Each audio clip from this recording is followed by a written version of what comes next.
Assalamualaikum warahmatullahi wabarakatuh. Selamat pagi semuanya. Semoga sehat-sehat selalu. Untuk pertemuan kali ini di mata pelajaran Administrasi Sistem Jaringan, kita akan membahas materi tentang menganalisa kebutuhan share hosting dan juga nanti ada awal materi baru yaitu tentang virtual private server. Sebelum masuk ke materi, silahkan kalian bisa lihat di deskripsi video ini.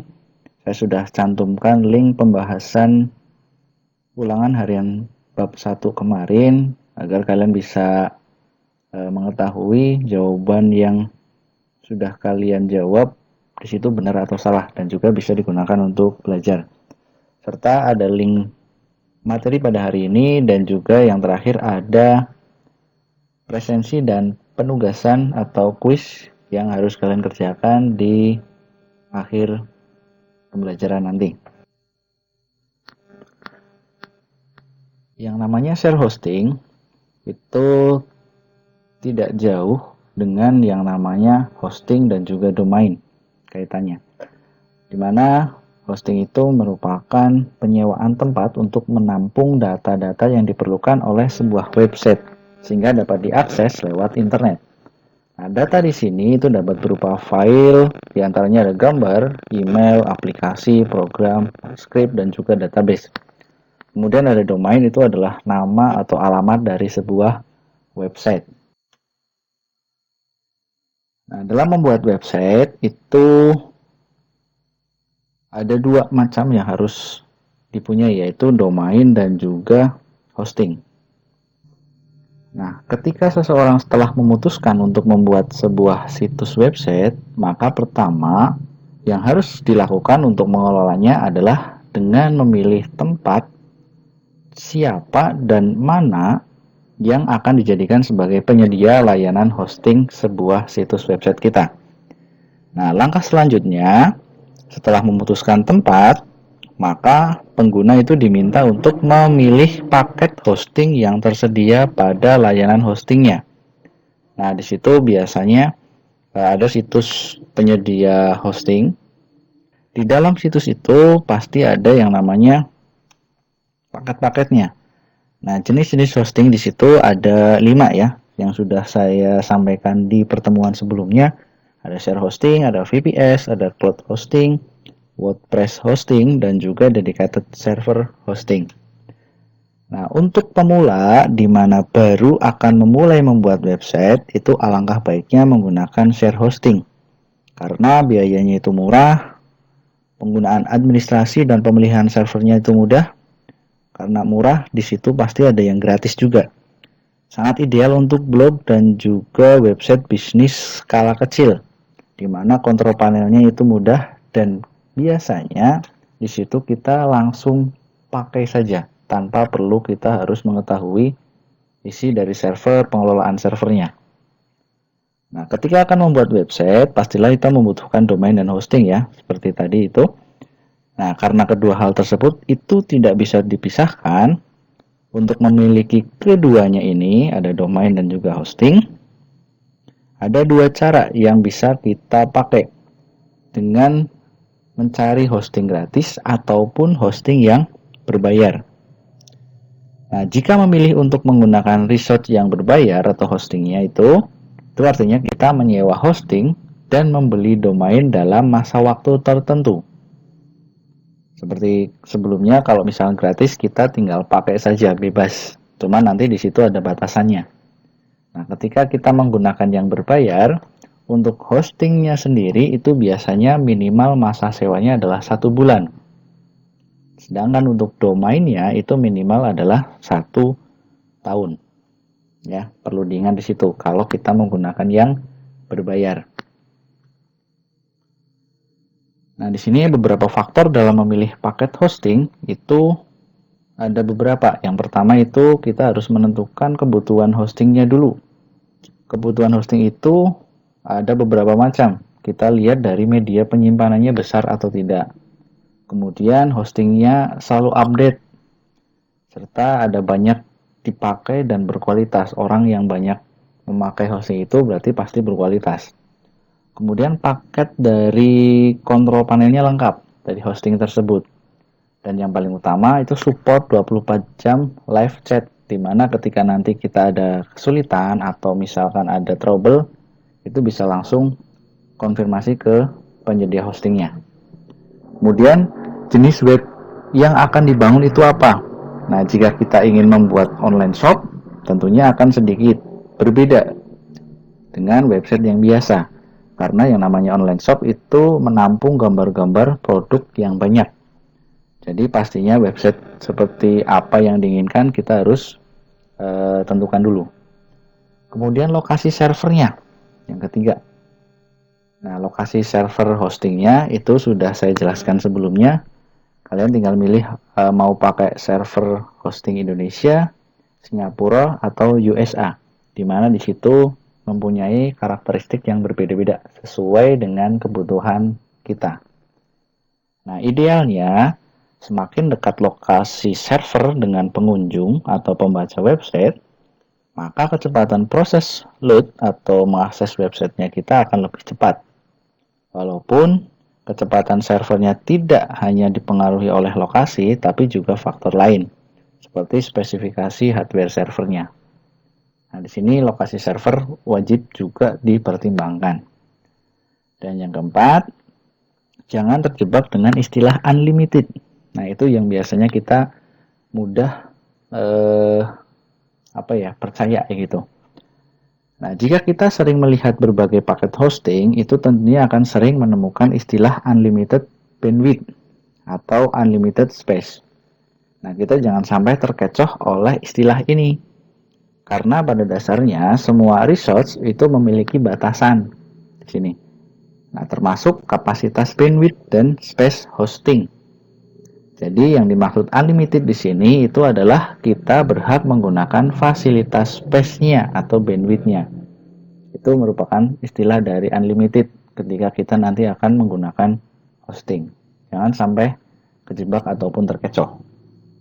Itu ada beberapa faktor dalam memilih paket hosting yang nantinya kita gunakan.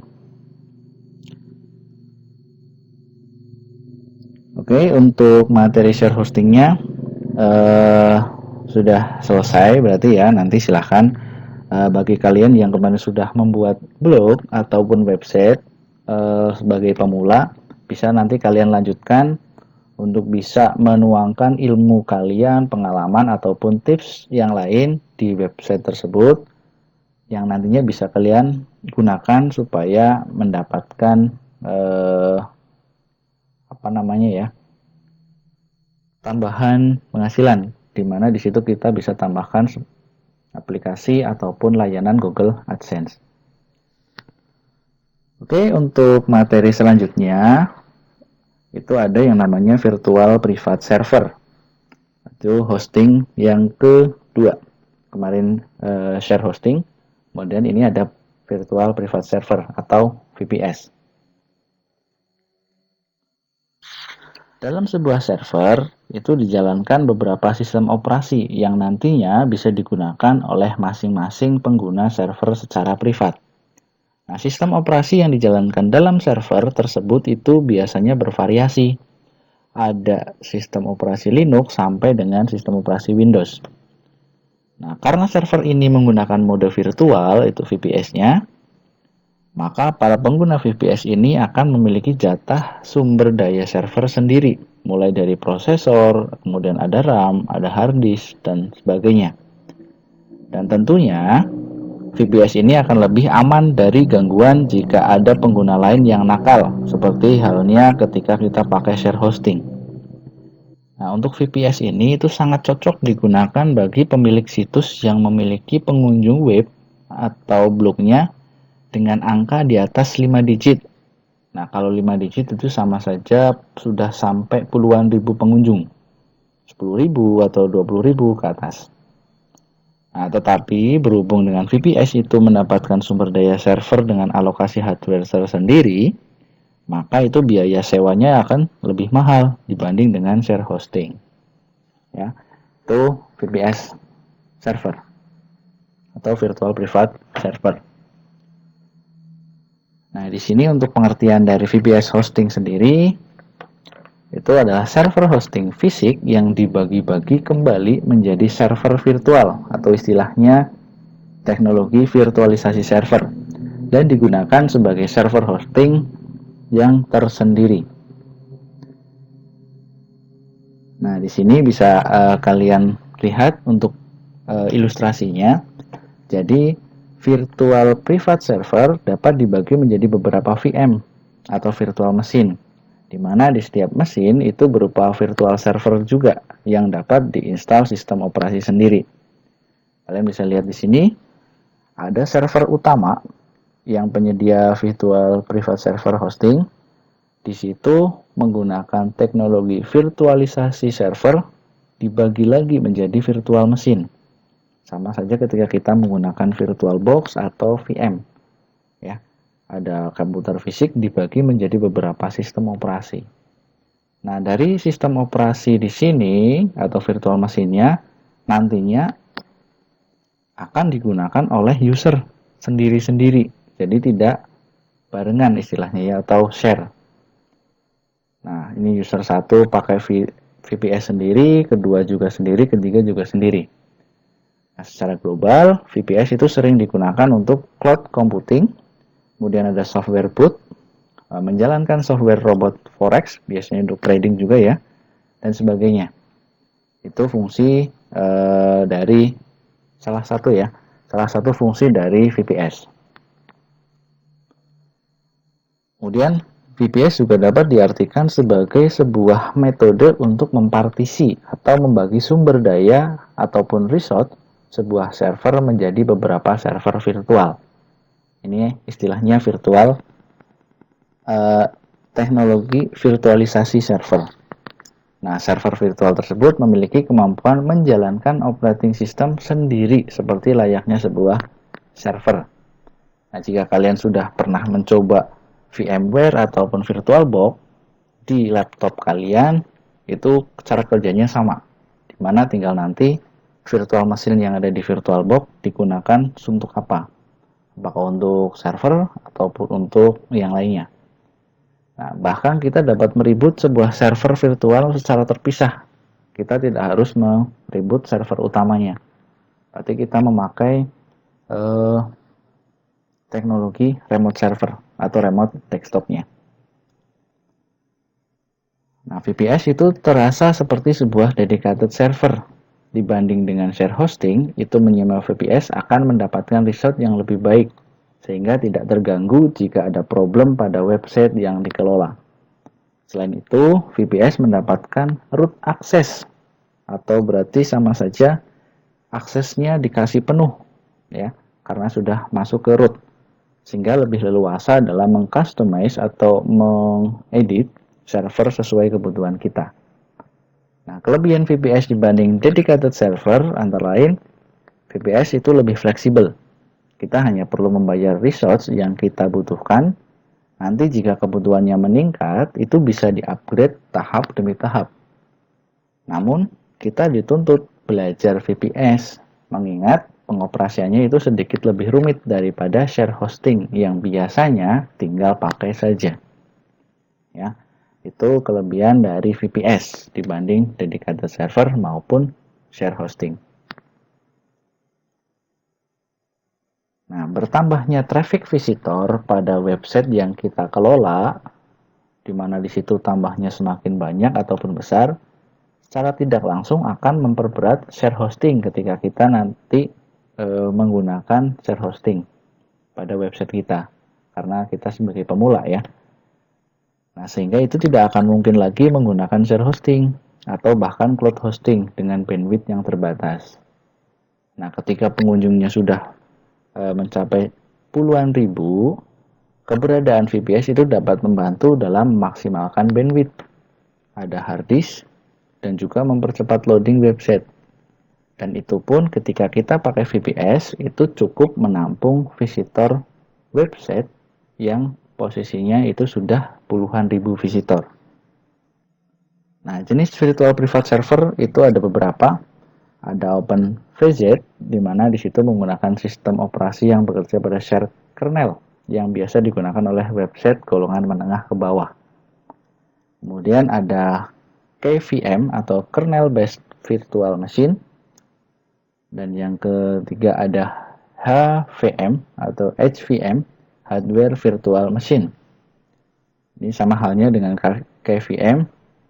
Ini VPS ini juga virtualisasinya berada di kernel. Dan yang selanjutnya ada Hyper-V atau biasa disebut Microsoft Hyper-V. Ini adalah jenis virtualisasi VPS yang sangat cocok untuk sistem operasi Windows. Namun biasanya VPS ini itu lebih mahal dibanding yang lainnya karena di situ itu kita harus membayarkan lisensi dari sistem operasi Windows-nya. Berarti sama saja kita harus menggunakan sistem operasi Windows yang original, bukan yang bacakan lagi ya. Itu jenis-jenis virtual private server yang bisa kita gunakan. Oke, untuk materi administrasi sistem jaringan dengan babnya menganalisa kebutuhan share hosting dan juga virtual private server sudah selesai. Nah, silahkan jangan lupa di-download materinya, pahami untuk penjelasan dari video dan dibaca juga untuk materi ini. Jangan lupa untuk kerjakan kuis yang sudah ada pada link di deskripsi video ini. Jaga kesehatan selalu, terima kasih. Assalamualaikum warahmatullahi wabarakatuh.